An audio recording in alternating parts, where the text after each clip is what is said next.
আজকে তোমাকে মনে হচ্ছে যে কামলা একটা মেয়ে, মানে অনেক কাজের একটা মেয়ে এরকম মনে হচ্ছে।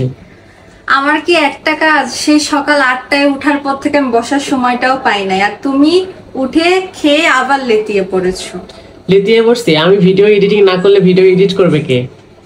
হ্যাঁ, ওই ভিডিও এডিটিং নিয়েই তুমি থাকো। আর আমার দেখো কত কাজ, যে রান্না করবো আজকে তোমার জন্য, আবার যে ফ্রাইড রাইস রান্না করবো, এগুলা বের করে রাখছি। ওগুলা কি দেখি? এই যে এটা হচ্ছে গাজর, ফ্রাইড রাইস রান্না করব, তারপরে হচ্ছে যে বরবটি এটা কাটবো, আবার বাথরুমে হারপিক দিয়ে রাখছি, বাথরুম ধুবো, আবার এই যে এগুলা হচ্ছে গুছাবো। সবকিছু এলোমেলো, তোমার কাজ তো দেখতেছি আজকে অনেক। অন্যদিন তো সময় পাই না, অন্যদিন প্রাইভেট পড়ে, আর আমার শরীরও ভালো লাগে না, ভাল লাগে না কিছু। আর আজকে শুক্রবার, আজকে একটু ভাল লাগতেছে। আচ্ছা শোনো, তোমাকে আমি একটা কোশ্চেন করি। তোমার মন যদি ভালো থাকে তাহলে তোমার কি করতে মন চায়? সেগুলো আর বলোই না, মন ভালো থাকলে তো আমার ঘুরতে মন চায়। ঘুরতে মন চায়? সত্যি?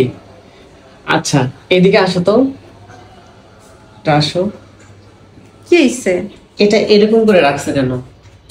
আরে এটা হয়তো ওটা মুছি, তো মোছার পরে আবার হচ্ছে মুছবো, নিচে রান্না টান্না করার পর নিচে মুছবো, উপরে যদি নিচে আবার যদি মুছি রান্না করার পর আবার নোংরা হয়ে যাবে, তো নিচে আবার মুছতে হবে। আমি বের হয়ে আমি ঘুম থেকে উঠে দেখি সবকিছু এলোমেলো, এই যে এটা এলোমেলো, তারপরে বাথরুমে যাবো, বাথরুমটা দেখতেছো, বাথরুম কি অবস্থা, বাথরুমটাও নোংরা করে রাখছো, সবকিছু এলোমেলো দেখতেছি কেন? এগুলো পরিষ্কার করছি, যাই দেখো বাইরে কতগুলা কাপড় ধুইছি, সকাল থেকে উঠে কাপড় ধুইছি, সকালে উঠে আলু ভাজছি, তোমার জন্য ভাত রান্না করছি, তারপরে এইদিকে আসছি। তাই? হ্যাঁ। তুমি তো অনেক লক্ষ্মী মেয়ে হয়ে গেছো আজকে দেখতেছি, আজকাল দেখতেছি তোমার অনেক দায়িত্ব কাজ করতেছে। আবার ঘরের ঝুল, আজকে ঘরের ঝুলগুলো দেখতেছি সব পরিষ্কার করছো, দেখি তো ওই ঘরেরটা দেখে আসি। এক মিনিট। হ্যাঁ আজকে ঘরের কোনো ঝুল নাই, কিচ্ছু নাই, আজকে তো দেখতেছি সব ক্লিন করছো। কি ব্যাপার, তুমি এত কাজে কবে থেকে হয়ে গেলা? আমি হওয়ার পর থেকেই কাজে, তুমি দেখতে পারো নাই তাই। আজকে আমার জন্য কি রান্না করবা তুমি? ফ্রাইড রাইস আর হচ্ছে চিকেনের হচ্ছে ভুনা করব, চিকেন ফ্রাই করলে এক বেলাই শেষ হয়ে যাবে, আবার আমার রান্না করতে হবে, তাই চিকেন ভুনা করব। দেখছেন গাইস, মেয়েরা কত সাশ্রয়ী, কত সাশ্রয়ী চিন্তা করে সংসারের উন্নতি ঘটায়। তুমি কি সংসারের উন্নতি করো? তোমার কাছে তো মনে হয় যে আমি কোনো উন্নতিই করি না পরিবারে, আমি খালি ঘুরে বেড়াই, এই করি সেই করি, তাই না? এটাই তো তোমার কাছে মনে হয়। পিসগুলো এত বড় বড় রাখছো কেন? বড় পিস? আরে হাতে ছিটকে আসবে, মনে হয় একটু পানি আছে বুঝতে। না না, এমনি দিচ্ছি তাই, এই যে পানি বলতে মধ্যে একটু পানি থাকবেই, পাগল।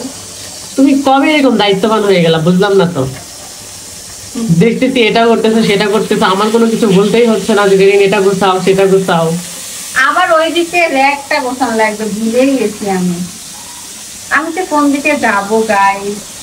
তোমাকে আজকে অনেক বেশি কামলা লাগতেছে, মানে মনে হচ্ছে যে তুমি একটা লক্ষ্মী মেয়ে, কামলা না, মানে অনেক কাজের একটা মেয়ে দেখে মনে হচ্ছে। জানো যে এই কথা বললে তো আর কাজে আসবে না। কি কাজে আসবে না? এই যে করতে যাবো না, বলবো যে আমাকে কামলা লাগানি করবো না, এই ভয়ে ফেলবো। আমি যে বললাম তুমি পিসগুলো বড় বড় রাখছো কেন, সেখানে তো তুমি কিছু বললা না। ছোট পিস ভালো লাগে না, নিজেও তো ছোট পিস খাইতে চাও না, আমার মানুষের পিস দাও। যাক গাইস, জেন আজকে অনেক অনেক কাজ করতেছে, তার সবকিছু আজকে এলোমেলো, এত এত কাজ করতেছে, তার ড্রেস কয়বার যে চেঞ্জ করা লাগছে, কয়টা ড্রেস ভিজাইছে হিসাব ছাড়া। নাই। আচ্ছা মন দিয়ে তোমার কাজ করো। ঠিক আছে, যাও, টাটা।